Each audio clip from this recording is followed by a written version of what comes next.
मैं सिर्फ 2 साल की थी जब मेरी मम्मी पापा का तलाक हो गया, क्योंकि उनके बीच की शादी उनकी पसंद से नहीं हुई थी। इसलिए हमारा ये रिश्ता ज़्यादा समय तक नहीं चल सका। हर वक्त की लड़ाई झगड़े और चिक चिक से तंग आकर पापा ने मम्मी को अपनी ज़िंदगी से और इस घर से निकाल दिया। मम्मी मुझे लेकर अपने मायके चली गईं, जहाँ जालिम भाभीियों की हुकूमत थी। मम्मी की भाभीियों को मम्मी एक आंख नहीं भाती थी। नाना इस दुनिया में नहीं थे, तो मम्मी का साथ देने वाला कोई नहीं था। वो मम्मी को तरह तरह की बातें सुनाती, तलाकशुदा होने के ताने देती। मेरे ददिहाल में ताई माँ के अलावा किसी का हमसे कोई रिश्ता नहीं था। यहाँ तक कि मेरे पापा ने भी कभी पलटकर मेरे हाल तक नहीं पूछे थे। मेरी ताई माँ अक्सर मुझसे मिलने आया करती थी, क्योंकि शुरू से ही वो मुझे अपनी बेटी की तरह प्यार करती रही। यही प्यार उन्हें मेरे ननिहाल खींच लाता था। मेरी माँ और उनकी बहुत बनती थी। उन्होंने कभी भी मम्मी को एक बहन से कम नहीं समझा। ताई माँ के 2 ही बेटे थे। शादी के इतने सालों बाद भी उनकी बेटी की ख्वाहिश अधूरी रही। वो अक्सर मुझे प्यार करते हुए कहती, भगवान मुझे भी तुम्हारे जैसी बेटी दे। तो मम्मी अक्सर कहा करती, भाभी बेटियां तुम्हें जरूर मिले, मगर किसी बेटी की किस्मत मेरी बेटी जैसी ना हो, जिसे उसका बाप देखना भी गवारा नहीं करता। जब से मैं यहाँ आई हूँ, एक बार भी उस इंसान ने अपनी बेटी के बारे में नहीं पूछा। मम्मी बात करते करते रोने लगी। भाभी मैं क्या करूं, कहाँ लेकर जाऊं इसे। मैं तो खुद अपने भाइयों और भाभीियों पर बोझ बनी हुई हूँ, और फिर मेरे भाई मेरे लिए रिश्ता ढूंढ रहे हैं। जैसे ही कोई रिश्ता मिलेगा वो मेरी शादी कर देंगे। मैं तो ये सोच सोच कर परेशान हूँ कि मेरे बाद सोनी का क्या होगा, कौन रखेगा इसे। मेरी भाभीियों को तो पहले से ही हम दोनों से दुश्मनी है। ताई माँ ने उन्हें दिलासा देते हुए कहा, तुम फिक्र क्यों करती हो, मैं हूं ना। मैं तो खुद यही सोच रही थी कि इस बारे में तुमसे बात करूं। ये तुम भी जानती हो कि मुझे बेटी की बहुत इच्छा है। मेरे घर में किसी चीज की कमी नहीं है सिवाय बेटी के। अगर तुम बुरा ना मानो तो मैं सोनी को अपने साथ ले जाऊं। मम्मी फूट फूट कर रोने लगी। अगर आप सोनी को अपने साथ ले जाएंगी तो मैं सारी जिंदगी आपकी एहसानमंद रहूंगी। ताई माँ ने उन्हें दिलासा देते हुए कहा, तुम परेशान मत हो, मैं सोनी को बिल्कुल अपनी बेटी की तरह रखूंगी। जमाने की सर्द और गर्म हवाओं से एक माँ की तरह बचाऊंगी। आखिरकार ये मेरी भी तो बेटी है। इस तरह ताई माँ ने मेरा चेहरा अपने दोनों हाथों में लेते हुए कहा, सोनी क्या तुम मेरे साथ दिल्ली चलोगी। मैं मासूमियत से मम्मी की तरफ देखकर बोली, ताई माँ क्या मम्मी भी हमारे साथ चलेंगी। ताई माँ खामोश हो गई। मम्मी मेरे पास बैठते हुए बोली, नहीं सोनी, तुम कुछ दिन अपनी ताई माँ के साथ रहो, वहाँ घूमना फिरना। ताई माँ तुम्हें खूब मजे करवाएंगी, और फिर वहाँ तुम्हारे ताऊजी भी तो होंगे। मैंने कहा, नहीं मम्मी, मैं आपको छोड़कर नहीं जाऊंगी। ताई माँ ने मुझे अपनी गोद में बिठाते हुए कहा, सोनी मैं हूं ना, बस तुम मेरे साथ चलने की तैयारी करो। मैं तुम्हें अच्छे अच्छे कपड़े लेकर दूंगी, और फिर तुम यहाँ रहकर क्या करोगी, जबकि तुम्हारी मामी लोगों को तुम्हारा होना भी बर्दाश्त नहीं है। तुम्हारी मम्मी का यहाँ रहना मजबूरी है। इस तरह ताई माँ मुझे मेरी मर्जी के बिना अपने साथ दिल्ली ले आईं। मैं हर पल मम्मी की जुदाई में तड़पती रही। इसमें कोई शक नहीं था कि ताई माँ मुझे दिल से प्यार देती थी, लेकिन फिर भी मुझे मम्मी की बहुत याद आती थी। एक तरफ ताई माँ मुझे बहुत प्यार करती थी, लेकिन दूसरी तरफ बड़े पापा यानी मेरे ताऊ जी मुझे देखना भी पसंद नहीं करते थे। जब उन्हें पता चला कि ताई माँ मुझे अपने साथ ले आई हैं, तो वो उन पर चिल्लाने लगे, इसे तुम यहाँ पर क्यों लेकर आई हो। तुम अच्छी तरह जानती हो कि इसकी माँ ने मेरे भाई के साथ क्या क्या किया है। ताई माँ बोली, आप अब बस करिए। ये आप भी बहुत अच्छी तरह से जानते हैं कि आपका भाई तो पहले दिन से ही किसी और औरत को पसंद करता था, और उसी की वजह से उसने सोनी की माँ को बेइज्जत करके अपने घर से निकाला। उसे ये तक ख्याल नहीं आया कि उसकी अपनी औलाद उसकी बेटी भी है। मैं इसे अपनी मर्जी से लेकर आई हूँ, और अब ये यहीं पर रहेगी, क्योंकि ये घर मेरा भी है, और मेरा दिल जिसे चाहेगा उसे इस घर में रखेगा, और जिसे चाहेगा उसे निकाल भी देगा। मैं ताई माँ और बड़े पापा की सारी बातें सुन चुकी थी।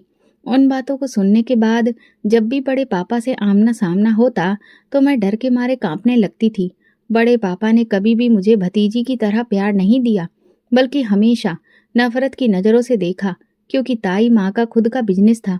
इसलिए वो अपने पति के पैसों की मोहताज नहीं थीं।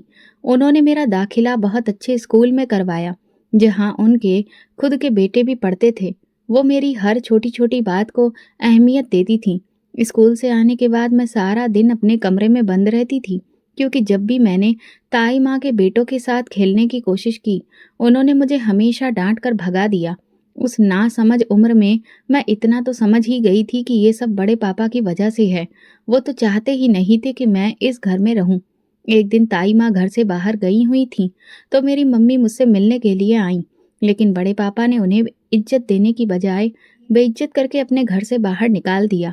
उसी दिन मैंने अपने घुटनों में सिर छिपाकर बहुत देर तक रोई, क्योंकि ना तो मुझे माँ की ममता मिल पा रही थी और ना ही पापा का प्यार। मुझे ऐसा लगता था कि मैं दुनिया के हर रिश्ते से कटती जा रही हूँ। इस सब के बीच मैं अपनी ही कोई गलती तलाशती रहती थी कि आखिर मेरी ऐसी क्या भूल थी जो मुझे ये सब सहना पड़ रहा है। दुनिया में मेरे पास सिर्फ एक ही रिश्ता था, मेरी माँ का, और उसने भी मुझे खुद से दूर कर दिया। बड़े पापा ने सख्ती से मना किया कि अगर तुमने ये बात अपनी ताई माँ को बताई कि तुम्हारी माँ यहाँ पर आई थी, तो मैं तुम्हारा बहुत बुरा हाल करूँगा और फिर कभी तुम्हें अपनी माँ की शक्ल तक देखने को नहीं मिलेगी। मैं अपने आंसू पोंछती हुई कमरे में चली गई और अंदर से दरवाजा लॉक कर लिया। मेरे अंदर जो आंसुओं का समंदर उफान मार रहा था, वो सब कुछ उस दिन बाहर निकाल देना चाहती थी। जब ताई माँ घर आई तो मेरी आंखें रो रो कर सूज चुकी थीं। उन्होंने मुझे देखते ही परेशान होकर पूछा, सोनी, क्या हुआ? मुझे लगता है तुम बहुत रोई हो। किसी ने कुछ कहा है बेटा? रो मत, मुझे बताओ कि आखिर बात क्या है? अगर किसी ने कुछ कहा है तो मैं अभी पूछूंगी। मैं बोली, नहीं ताई माँ, वैसे ही, बस मम्मी की याद आ रही थी। ताई माँ ने प्यार और दुलार से मुझे अपने सीने से लगाते हुए कहा, मेरी बच्ची, इसमें रोने वाली कौन सी बात है? जिस दिन तुम्हें स्कूल से छुट्टी मिलेगी, उसी दिन हम तुम्हारी माँ से मिलने चलेंगे। अब रोना बंद करो और चलो, हाथ मुंह धोकर बाहर आओ। जैसे ही मैं हाथ मुंह धोकर बाहर टीवी लॉन्ज में आई, वहां कुछ मेहमान आए हुए थे।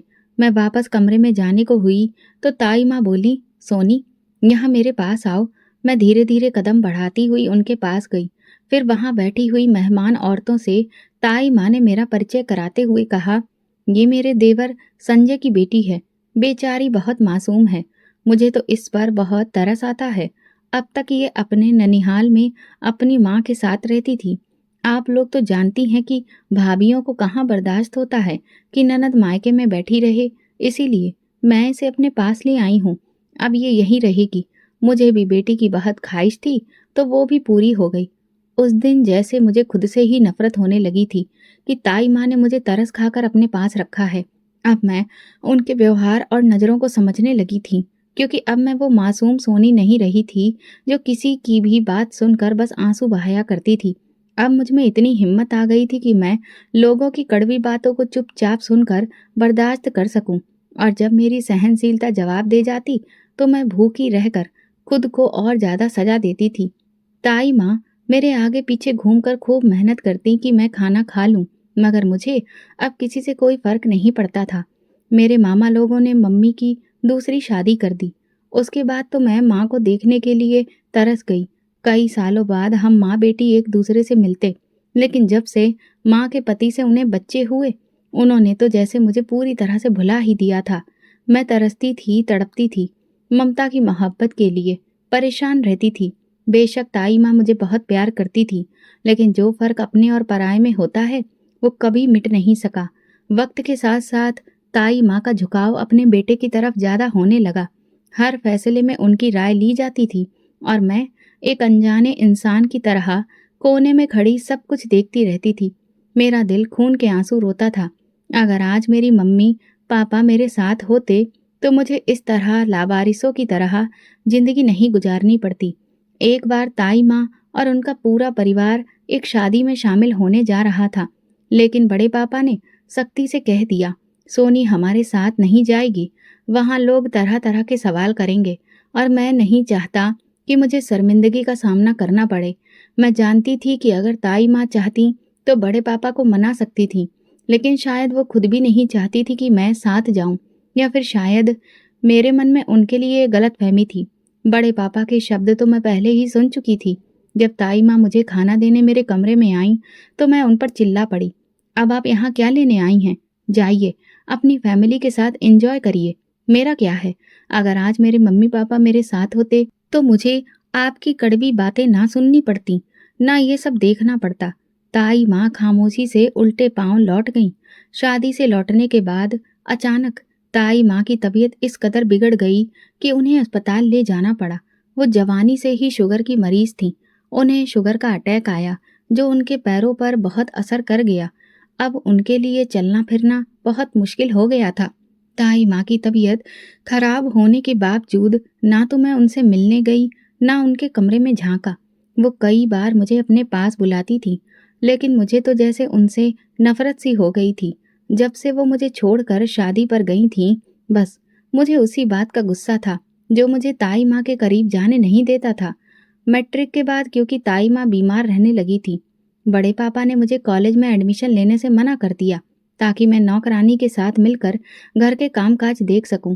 मैंने भी चुपचाप पढ़ाई को अलविदा कह दिया क्योंकि शुरू से ही पढ़ाई में मेरा मन नहीं लगता था। एक दिन सुबह के टाइम में किचन में नौकरानी के साथ नाश्ता बना रही थी कि किसी ने दरवाज़ा बजाया। नौकरानी काम छोड़कर जाने लगी तो मैं उससे बोली, रुको, तुम नाश्ता बनाओ, मैं देखती हूँ कि कौन है। मैंने दरवाज़ा खोला तो मेरे सामने फटे पुराने और गंदे कपड़ों में एक अधेड़ उम्र की औरत खड़ी थी। वो मुझसे खाने को लेकर सवाल करने लगी। मैं 2 दिन से भूखी हूँ, तुम मुझे कुछ खाने को दे दो। मैं उसे पलटकर बड़े ही तैश में बोली, तुम लोगों को तो और कोई काम नहीं है, सुबह सुबह ही यहाँ पर मुंह उठाकर आ जाते हो। यहाँ कोई खाना नहीं है, जाओ यहाँ से, भीख मांगने आ गई हो। वो बोली, बेटी मेरे बच्चे भूखे हैं, भगवान के वास्ते मेरी मदद कर दो। मैंने कहा, मेरे सामने ये सारे ड्रामे मत करो। वो बोली, बेटी भगवान का दिया हुआ तुम्हारे पास इतना सब कुछ है, अपने घर वालों की भलाई में दान देने का समझ कर ही मुझे कुछ दे दो। मैंने उसे धक्का देकर कहा, जाओ, दफा हो जाओ। वो जाकर गिर पड़ी और बोली, बेटी भगवान से डरना सीखो, हम गरीबों के साथ ऐसा सुलूक करके तुम कभी भी खुश नहीं रह पाओगी। मैं गुस्से से दरवाज़ा बंद करते हुए बड़बड़ाई, सुबह सुबह दिमाग खराब करने के लिए जाने कहाँ से आ जाते हैं, इन्हें तो जैसे और कोई काम नहीं है। नौकरानी मुझे गुस्से में देखकर बोली, क्या हुआ दीदी, कौन था जो आप इतना गुस्से में हैं? मैंने कहा, तुम्हें इससे क्या मतलब, तुम अपने काम से काम रखो। जितनी तुम जासूसियां करती हो ना, उतना अगर घर के काम की तरफ ध्यान दो तो काम जल्दी ही खत्म हो जाए। तुम्हारी इन काम चोरियों की वजह से ही मुझे भी सारा दिन तुम्हारे साथ बैठना पड़ता है। मैं अपनी माँ का नाश्ता लेकर उनके कमरे में गई तो वो बोली, क्यों चिल्ला रही थी तुम नौकरानी पर? मैं भी दहाड़ कर बोली, ताई माँ, अगर मैं उससे ना चिल्लाऊं तो फिर और क्या करूं? हर छोटी से छोटी बात वो मुझसे बिना वजह पूछती रहती है। दोनों ने मिलकर सुबह सुबह मेरा दिमाग खराब कर दिया है। अच्छा, आप ये सब छोड़िए और नाश्ता करिए, फिर आपको मेडिसिन भी लेनी है। अगर कहीं मुझसे कोई कमी छूट गई तो आप जानती हैं कि बड़े पापा मुझे यहाँ 1 मिनट के लिए भी बर्दाश्त नहीं करेंगे। ताई माँ ने मेरे हाथ पर अपना हाथ रखते हुए बोली, नहीं सोनी, तुम ऐसे क्यों सोचती हो? ताई माँ, जो कुछ मैं अब तक देखती आ रही हूँ वही समझती हूँ। अब इतनी भी बच्ची नहीं रही कि लोगों के व्यवहार को ना समझ सकूं।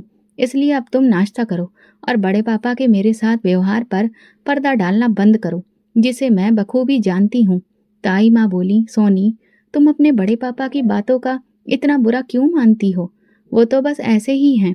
पापा और बड़े पापा के बीच में जायदाद को लेकर तनातनी चल रही थी। एक दिन वो हुआ जिसका मैंने कभी सोचा भी नहीं था। बड़े पापा और ताई माँ हॉस्पिटल चेकअप के लिए गए हुए थे और उनकी गैर मौजूदगी में पापा घर आई। मुझे वहां देखकर बोले, तुम यहाँ क्या कर रही हो? मैंने उन्हें बताया, मुझे ताई माँ अपने घर ले आई हैं। पापा इस बात से गुस्सा हो गए क्योंकि उस वक्त मैं छोटी थी, ज्यादा बड़ी नहीं थी। जब मम्मी और पापा अलग हुए तो मैं पापा को अच्छे से पहचानती थी। मैं उन्हें अचानक देखकर सहम गई और खुद को अपने कमरे में बंद कर लिया। पापा दरवाजा बजाते रहे, सोनी दरवाजा खोलो, मैं तुम्हें कुछ भी नहीं कहूँगा। मगर मैंने दरवाजा नहीं खोला तो वो वापस पलट गए। जब ताई माँ आई तो उन्होंने आते ही मुझे आवाज़ दी। उनकी आवाज़ सुनते ही मैंने दरवाज़ा खोला और ताई माँ से लिपट गई। वो मेरे चेहरे से बाल हटाते हुए बोली, सोनी क्या हुआ, तुम क्यों इस कदर घबराई हुई हो? मैं उंगली के इशारे से बोलना चाहती थी कि पापा यहाँ आए हुए थे और उन्होंने मुझे यहाँ देख लिया है। अब मुझे यहाँ पर रहने नहीं देंगे। वो मेरा चेहरा अपने हाथों में लेते हुए बोली, कोई तुम्हें कहीं नहीं ले जाएगा और किसी की इतनी हिम्मत नहीं है कि वो तुम्हें हाथ भी लगाए। अभी इस बात को कुछ ही दिन गुजरे थे कि पापा ने ताई माँ के घर जाकर चिल्लाना शुरू कर दिया। पापा बड़े पापा से बोले, एक तो मैंने पहले ही बहुत तड़प सह ली, ऊपर से मेरी बेटी को इस घर में नौकरानी बनाकर रखा हुआ है। अब मैं अपनी बेटी को यहाँ एक पल भी नहीं रहने दूंगा। बड़े पापा बोले, हाँ हाँ, ले जाओ अपनी बेटी को, मुझे भी कोई शौक नहीं है कि वो यहाँ पर रहे। ये तो मेरी पत्नी की नेक दिली थी कि वो तुम्हारी बेटी को यहाँ लेकर आई और उसकी परवरिश की, वरना ना जाने आज वो कहाँ कहाँ धक्के खा रही होती। पापा मुझे बाजू से पकड़कर बोले, चलो मेरे साथ, अब मैं तुम्हें यहाँ एक मिनट के लिए भी नहीं रहने दूंगा। मैं अपना बाजू छुड़ाते हुए बोली, छोड़िए मुझे, मैं ताई माँ के पास ही रहूंगी, नहीं जाना मुझे आपके साथ। जब मुझे आपकी जरूरत थी तब आप कहाँ थे? आज आप मुझ पर हक जताने के लिए यहाँ आ गए हैं। पापा मुझे जबरदस्ती अपने साथ ले गए। ताई माँ ने पापा की बहुत मिन्नतें की, लेकिन वो किसी की कहाँ सुनने वाले थे। माँ की तरह ताई माँ भी मेरी जुदाई में तड़पती रहीं, मगर मेरे पापा ने कभी मुझे उनसे मिलने नहीं दिया। मेरी सौतेली माँ के कहने पर पापा ने जल्दी ही मेरी शादी अपने दोस्त के बेटे से कर दी। मेरा पति देश से बाहर सेटल था, उसका आगे पीछे कोई भी नहीं था। शादी के कुछ महीने बाद ही मेरा पति वापस इटली चला गया। मैं उसके घर में एक नौकरानी के साथ रहती थी। जिंदगी बहुत अच्छी गुजर रही थी। मुझे अपने घर में किसी भी चीज की कोई कमी नहीं थी, बल्कि मैं ऐशो आराम की जिंदगी जी रही थी। मैं अपने पुराने सारे रिश्तों को भुला चुकी थी। ना मैं पलटकर कभी मम्मी की खबर लेती थी और ना ही बड़े पापा के घर का रुख किया, क्योंकि उन सब रिश्तों ने मुझे काफी गहरे घाव दिए थे। कोई भी मुझे अपने साथ रखने के लिए तैयार नहीं था। मैं उन सबको भूलकर अपनी जिंदगी में आगे बढ़ चुकी थी, जिसमें सिर्फ मैं और मेरा पति था। क्योंकि मेरा पति इटली में सेटल था, इसलिए वो हर 2 महीने बाद आ जाते थे। उन्होंने मुझे कई बार अपने पास बुलाने की कोशिश की, लेकिन मैं भारत में ही रहना चाहती थी। इस बार जब मेरे पति आए तो मैंने खाने पर काफ़ी मेहनत की। मैंने हर वो डिश बनाई जो उन्हें पसंद थी।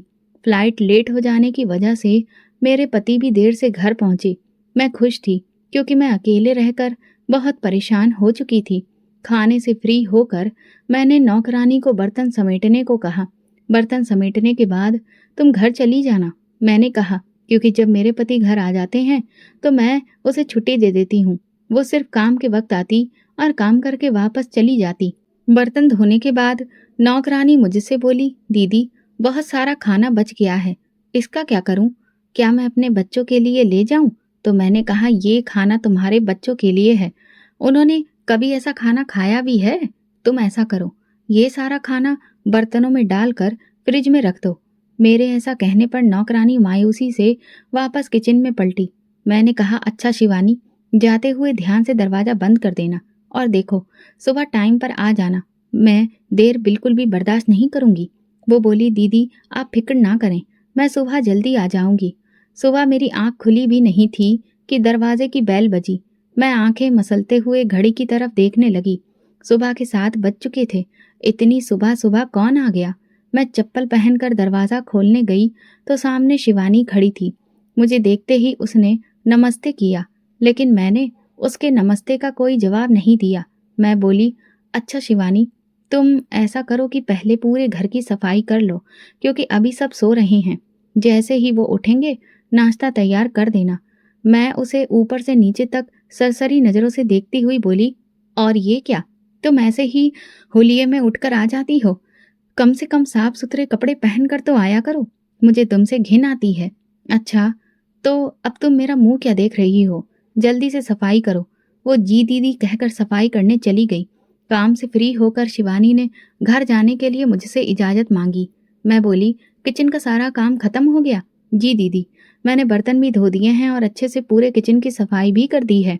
मैंने कहा, अच्छा, वो जो रात का खाना बचा था वो जाते हुए घर ले जाना। ये सुनते ही शिवानी के चेहरे पर मुस्कुराहट आ गई, लेकिन जैसे ही उसने फ्रिज खोलकर वो खाना निकाला तो खाने से बदबू आ रही थी। शिवानी बोली, दीदी ये तो खराब हो गया है। मैंने अपने माथे पर हाथ रखते हुए कहा, अरे मुझे तो याद ही नहीं रहा, लाइट चली गई थी तो फ्रिज बंद था। खैर, अब इतना भी खराब नहीं है, खाने के काबिल तो है ही, तुम इसे ही ले जाओ। शिवानी ने वो सारा खाना मायूसी से एक शॉपर में डाला और फिर ले गई। शाम को खाना बनाने के लिए शिवानी नहीं आई तो मुझे खुद ही खाना बनाना पड़ा। मुझे शिवानी पर रह रहकर बहुत गुस्सा आ रहा था कि अगर छुट्टी करनी ही थी तो कम से कम मुझे बता तो देती। मैंने अपने पति से कहा भी थी कि बाहर चलकर खाना खा लेते हैं, तो उन्होंने सख्ती से मना कर दिया क्योंकि उन्हें बाहर का खाना बिल्कुल भी पसंद नहीं था। तो मजबूरन मुझे ही इतनी गर्मी में खाना बनाना पड़ा। मैं गुस्से में बड़बड़ा रही थी। एक बार आ जाने दो इस शिवानी की बच्ची को, इसकी तो मैं बहुत ढंग से क्लास लूंगी। जब दिल चाहा महारानी छुट्टी करके बैठ जाती हैं। आखिर इतनी तनख्वाह किस बात की देती हूँ उसे? जब काम मुझे खुद ही करने हैं तो फिर उसे क्यों रख रखा है? अगले दिन जब शिवानी आई तो रो रो कर उसका बुरा हाल था। मुझे देखते ही बोली, दीदी मेरा तो सब कुछ लुट गया, मेरी दुनिया उजड़ गई। मैं गुस्से से बोली, क्यों, क्या हुआ ऐसा? ऐसे क्यों बुरी तरह से रो रही हो? वो बोली, दीदी आप तो जानती हैं मेरा पति नशा करता है। मेरे पास जो भी रुपया पैसा होता है वो सब नशे में उड़ा देता है। मेरे बच्चे कल रात से भूखे थे। जो खाना आपने दिया था वो मैंने फेंका नहीं था बल्कि घर ले गई थी। मैंने सोचा कि भूखे रहने से बेहतर है कि वे वही खाना खा लें। मैंने बच्चों को आपका दिया हुआ खाना खिला दिया। आधी रात को अचानक मेरे छोटे बेटे की तबीयत खराब हो गई। दीदी वो अस्पताल में है और जिंदगी और मौत के बीच लड़ रहा है। वो मेरे सामने हाथ जोड़ते हुए बोली, दीदी आपको भगवान का वास्ता मेरी मदद कर दीजिए, मुझे कुछ पैसे दे दीजिए। आप चाहें तो मेरी सैलरी से काट लेना। इस वक्त मुझे पैसों की बहुत ज़रूरत है, वरना मेरा बेटा मर जाएगा। मैं बड़े ही रूखे अंदाज में बोली, देखो शिवानी, यहाँ पैसों का पेड़ नहीं लग रहा है। मैं पहले ही तुम्हें तुम्हारी औकात से ज़्यादा दे चुकी हूँ। शिवानी की आवाज़ सुनकर मेरे पति भी बाहर आ गए। वो बोले, सोनी ये कैसा शोर है, क्या बात है? मैं बोली, देखिए ना, एक तो मैंने इस औरत को उसके बच्चों के लिए खाना दिया, ऊपर से ये कह रही है कि उसी खाने की वजह से इसका बेटा बीमार हो गया है और अब अस्पताल में है। इसे और पैसे चाहिए, जबकि मैं इसे पहले ही इसकी सैलरी से ज़्यादा पैसे दे चुकी हूँ। ऐसे लोगों को उनकी औकात में रखना चाहिए, वरना सर पर चढ़कर बोलते हैं। मेरे पति ने अपनी जेब से कुछ पैसे निकालकर शिवानी को दे दिए। वो पैसे लेते ही वहां से चली गई। मैं अपने पति से बोली, आपने बिना बताए उसे पैसे दे दिए? न जाने ये सच भी है या झूठ बोल रही थी। मुझे तो वैसे भी ऐसे लोगों की बातों पर बिल्कुल भी भरोसा नहीं है। ऐसी हजारों कहानियां बनाकर ये लोग हम जैसे लोगों को लूट लेते हैं। मेरे पति बोले, सोनी हो सकता है कि उसका बेटा वाकई अस्पताल में हो। अगर इस तरह से किसी की मदद हो जाए तो इससे अच्छी बात क्या हो सकती है? तुम इधर आओ मेरे साथ। बिना वजह क्यों अपना ब्लड प्रेशर हाई कर रही हो? मैं अपनी कनपटी पर हाथ रखते हुए बोली, मेरा तो दिमाग ही खराब कर दिया है शिवानी ने। दिल तो करता है कि इसे नौकरी से ही निकाल दूं। मेरे पति बोले, ऐसी गलती कभी मत करना, क्योंकि भरोसा करने वाले लोग बहुत कम मिलते हैं।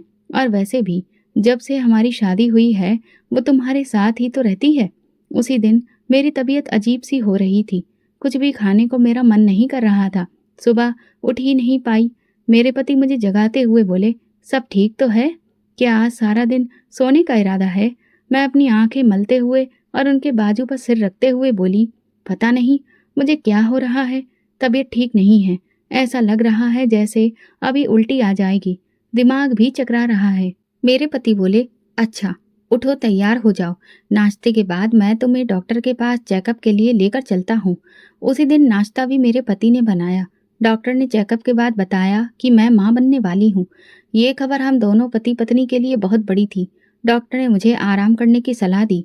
मेरे पति ने मुझे सख्ती से मना किया, अब से तुम घर के किसी भी काम को हाथ नहीं लगाओगी। मैं खाना खाते हुए बोली, पता नहीं शिवानी काम पर क्यों नहीं आ रही। अब तो उसका बेटा भी ठीक हो गया होगा। एक नंबर की कामचोर है वो। बस बेटे का बहाना मिल गया और घर जाकर बैठ गई। मेरे पति कहने लगे, तुम इतना गुस्सा क्यों कर रही हो?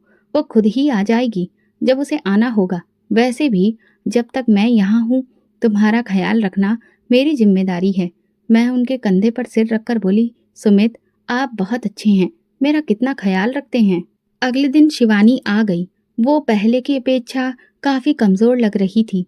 उसे देखते ही मेरा दिल बैठ गया। मैं बोली, तुमने ये क्या तमाशा बना रखा है?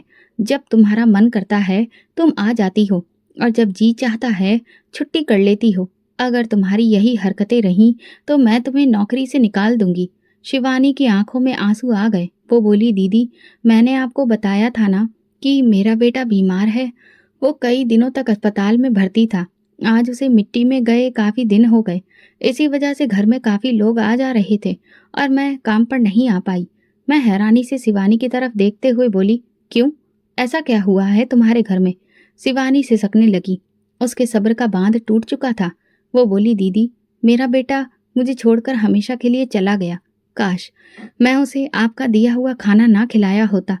वो खाना ही मेरे बेटे के लिए जहर बन गया। कुछ दिन तो वो जिंदगी और मौत के बीच झूलता रहा। जिस दिन साहब ने मुझे पैसे दिए थे उसी रात मेरा बेटा दुनिया से चला गया। मुझे अपने कहे गए शब्दों पर शर्मिंदगी हुई। मैंने कहा, शिवानी तो फिर तुम्हें अभी नहीं आना चाहिए था।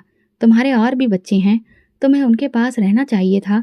शिवानी बोली, नहीं दीदी, घर में मेरी सास है ना, वही बच्चों की देखभाल करती है। अगर मैं घर में बैठ गई तो मेरे बच्चे भूख से मर जाएंगे। शिवानी के बेटे की मौत की खबर सुनकर भी मेरा दिल ज्यादा नहीं पसीजा था। मेरा उसके साथ वही रूखा व्यवहार था। अब वो भी मेरे इस व्यवहार की आदी हो चुकी थी। मेरे पति 1 महीने के बाद वापस विदेश चले गए और मैं फिर से अकेली हो गई थी। शिवानी रात में मेरे घर पे पास में ही रहती थी।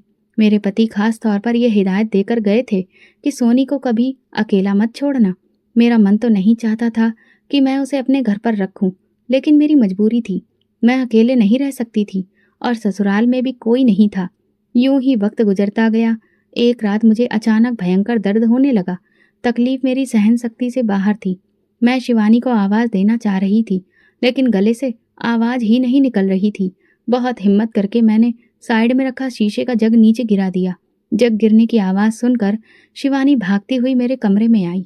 मेरी हालत देखकर वो घबरा गई, लेकिन उसे समझ नहीं आ रहा था कि रात के इस पहर क्या करे। उसने मेरे माथे पर हाथ रखा और बोली, दीदी आप हिम्मत रखो, अभी कुछ करती हूँ। मैं अकेली तो आपको अस्पताल लेकर नहीं जा सकती। इस वक्त साहब को आपके साथ होना चाहिए था। मैं कराहते हुए बोली, शिवानी भगवान के लिए कुछ करो, वरना मैं इस तकलीफ में ही मर जाऊंगी। शिवानी भागती हुई पड़ोसियों के दरवाजे पर गई और पूरी स्थिति बताई। पड़ोसी मुझे अस्पताल ले गए।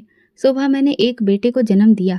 नर्स बच्चे को गोद में लिए मेरे पास आई और बोली, बधाई हो, आपने बेटे को जन्म दिया है। लेकिन जब नर्स ने लेकिन कहा तो मैं घबरा गई। दिल में अनहोनी की आशंका भर गई। नर्स उदास स्वर में बोली, हमें बहुत अफसोस है, लेकिन आपका बेटा जन्म से ही लाचार है। मुझे अपने कानों पर विश्वास नहीं हुआ। मैंने अविश्वास से कहा, नर्स ऐसा नहीं हो सकता। मैंने हर महीने अल्ट्रासाउंड करवाया है। अगर ऐसा कुछ होता तो मुझे पहले ही पता चल जाता। आपको जरूर कोई गलतफहमी हुई है। नर्स बोली, इसमें कोई गलतफहमी नहीं है। हमने बच्चे का पूरा चेकअप किया है। डॉक्टर ने ही मुझे आपको ये बताने को कहा है। मैं समझ नहीं पा रही थी कि बेटे के जन्म की खुशी मनाऊं या उसके लाचार होने का दुख। मैंने पति को फोन पर बेटे के जन्म की सूचना दी। वो बहुत खुश हुए और उसी हफ्ते भारत आ गए। लेकिन जैसे ही उन्हें बेटे की हालत का पता चला, उनकी खुशी गम में बदल गई। उन्होंने शहर और बाहर के नामी डॉक्टरों से इलाज करवाया, लेकिन भगवान को शायद कुछ और ही मंजूर था। 2 महीने बाद मेरा बेटा हमें हमेशा के लिए छोड़ गया। मैं फिर से अकेली हो गई। उसके जाने के बाद मैं चिड़चिड़ी हो गई थी। हर वक्त गुस्सा आता, किसी से बात करने का मन नहीं करता। खुद को कमरे में बंद रखती और हर वक्त बेटे को याद करती रहती। पति बोले, अगर ऐसे ही रहा तो मैं तुम्हें छोड़कर वापस कैसे जाऊंगा? मुझे तुम्हारी फिक्र लगी रहेगी। मैंने कहा, आप फिक्र मत कीजिए, ये जख्म वक्त के साथ भर जाएंगे। पति बोले, सोनी मैं सोच रहा हूँ कि यहीं कोई छोटा मोटा बिजनेस शुरू कर लूँ। मैंने कहा, जैसा आपको बेहतर लगे। मेरे लिए इससे अच्छा और क्या हो सकता है कि आप हमेशा के लिए मेरे पास रहें। मेरे पति हमेशा के लिए भारत आ गए। उन्होंने यहाँ अपना बिजनेस शुरू किया और धीरे धीरे उसमें तरक्की भी की। भगवान ने फिर मुझे मातृत्व का सुख दिया और मैं दोबारा गर्भवती हो गई। सुमित मेरा बहुत ख्याल रखते थे और शिवानी को भी मेरी सेवा के लिए हिदायतें देते रहते थे। शिवानी भी हर वक्त मेरी देखभाल करती थी। एक दिन सुबह सुमित बोले, मैं आज देर से लौटूंगा, शिवानी को अपने पास ही रखना। रात का खाना बनाने के बाद शिवानी बोली, दीदी मेरी सास की तबीयत कुछ ठीक नहीं है। अगर आप कहें तो मैं बच्चों को खाना खिलाकर आ जाऊं? बस कुछ ही देर की बात है। मैंने कहा ठीक है, मगर जल्दी लौट आना। कुछ देर बाद मुझे प्यास लगी, गला सूख गया था। पास में पड़ा जग देखा तो उसमें पानी खत्म था। मजबूरी में किचन की ओर गई तो जो दृश्य देखा वो देखकर मेरा गुस्सा 7वें आसमान पर था। मैं चिल्लाई, शिवानी, ये तुम क्या कर रही हो? शिवानी के हाथ वहीं रुक गए। उसे मेरी मौजूदगी का एहसास तक नहीं हुआ था। मेरी आवाज़ सुनकर वो घबरा गई। वो बोली, दीदी मुझे माफ़ कर दीजिए, मेरे घर में खाने को कुछ भी नहीं है। मेरे बच्चे भूखे हैं, इसलिए मैंने सोचा आपसे चुपचाप थोड़ा खाना ले जाऊं, जिससे उनके पेट की आग बुझ सके। मैं बोली, शिवानी, तुम्हारे बच्चे हमारी जिम्मेदारी नहीं है। कौन जाने कब से तुम यहाँ से चुपचाप खाना ले जाती रही हो। शिवानी बोली, दीदी कसम ले लीजिए, आज से पहले कभी भी मैंने ऐसा कुछ नहीं किया। मजबूरी में आज ऐसा किया। अगर आपसे मांगा होता तो आप कभी खाने की इजाज़त नहीं देती। मैं बोली, तो क्या तुम इस घर की मालकिन हो? जो मन करेगा उठाकर ले जाओगी। मैं बोली, अब और कुछ मत कहो, मैं सबको बता दूंगी और आज ही तुम्हें इस नौकरी से निकलवा दूंगी। शिवानी मेरे पैरों में गिर गई। दीदी ऐसा मत करिए, मेरे छोटे छोटे बच्चे हैं। अगर ये नौकरी भी गई तो वे भूख से मर जाएंगे। देखिए, ये रहा आपका खाना। मैं कसम खाती हूँ आज के बाद कभी बिना पूछे कुछ नहीं उठाऊंगी। मैं बोली, उठाओ ये खाना और निकलो यहाँ से। मैं और बहस के मूड में नहीं हूँ।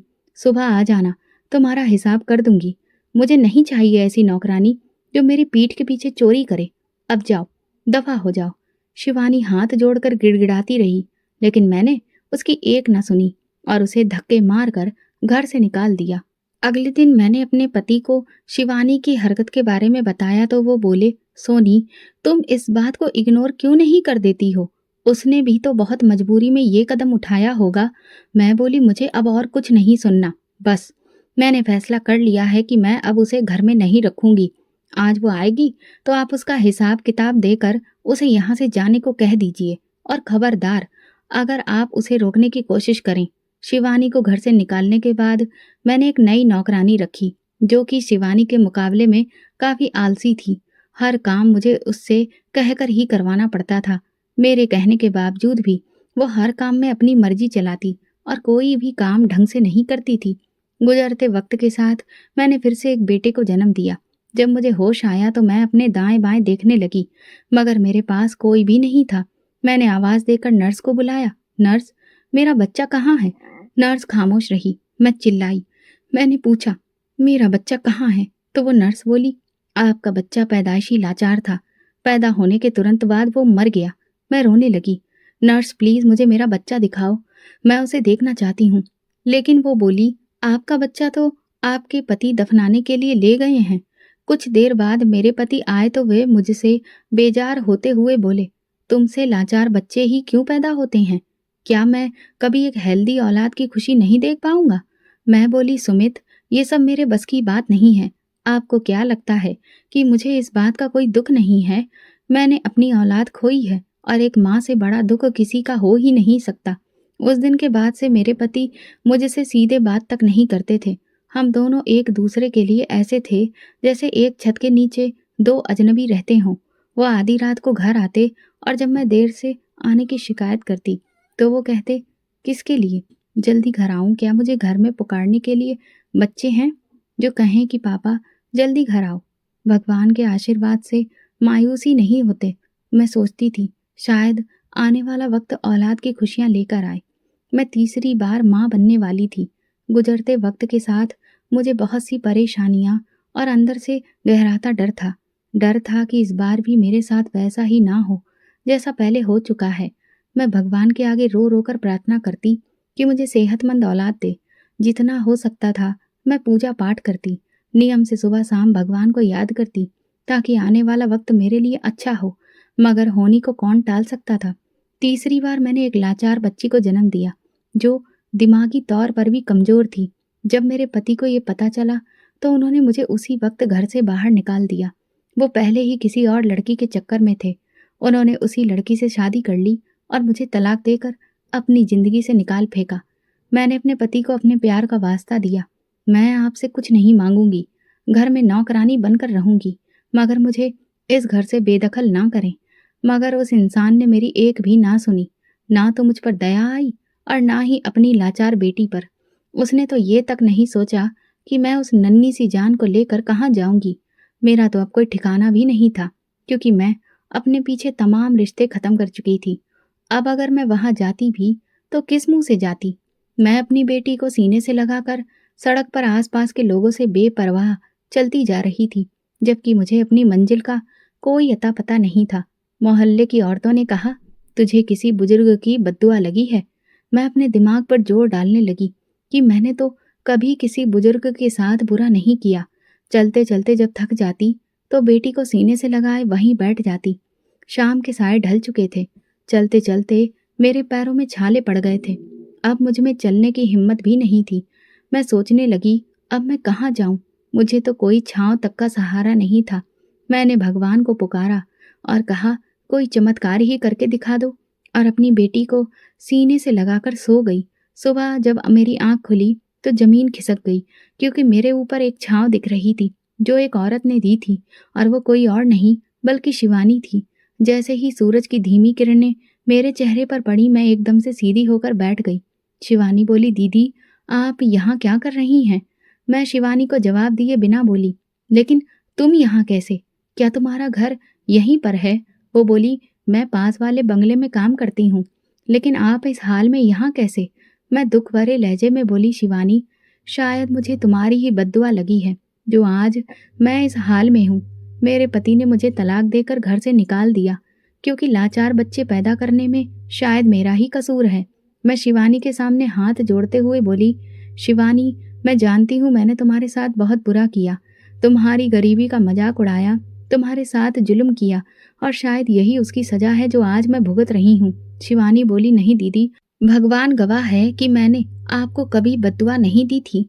मैं बोली, तो फिर मुझे किसकी बद्दुआ लगी? शिवानी बोली, छोड़िए दीदी, अब चलिए, आपको कहाँ जाना है मैं छोड़ देती हूँ। मैंने कहा, शिवानी मेरा अब कोई भी ठिकाना नहीं है, तो मैं कहाँ जाऊं? शिवानी मेरी बेटी को अपनी गोद में लेते हुए बोली, आप बेसहारा नहीं हैं दीदी, आप मेरे साथ मेरे घर चलिए। जब तक आपका जी चाहे आप वहाँ रह सकती हैं। मैं जानती हूँ मेरा घर आपके खूबसूरत घर जैसा तो नहीं है, लेकिन इतना जरूर जानती हूँ कि 2 वक्त की रोटी मैं आपको खिला सकती हूँ। मैं शिवानी के साथ उसके घर चली गई, लेकिन जैसे ही मैंने घर के अंदर कदम रखा तो मेरे पांव वहीं पर जम गए। ये तो वही औरत थी जो ताई माँ के घर सुबह सुबह खाना मांगने आई थी। मुझे देखते ही वो मुझे पहचान गई। मैं शर्मिंदगी सहन नहीं कर पा रही थी।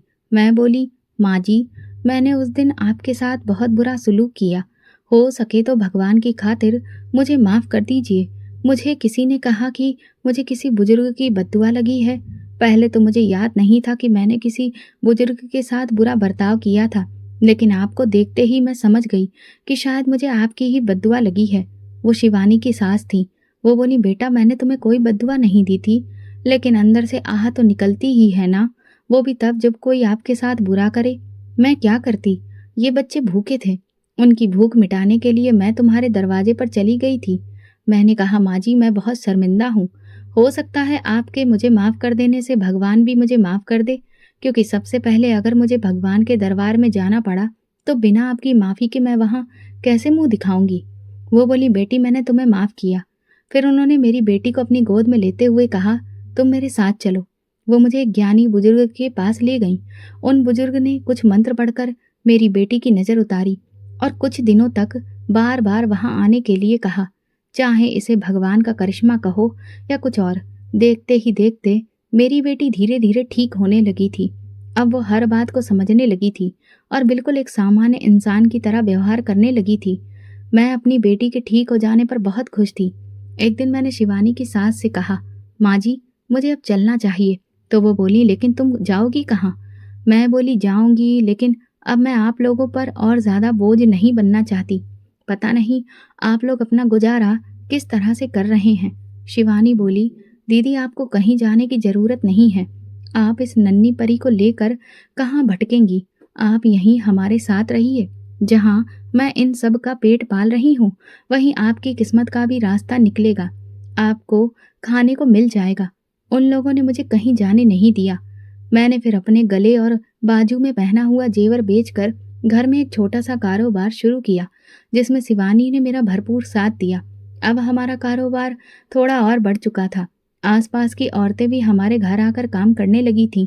शिवानी के बच्चे और मेरी बेटी अच्छे स्कूलों में पढ़ने लगे थे।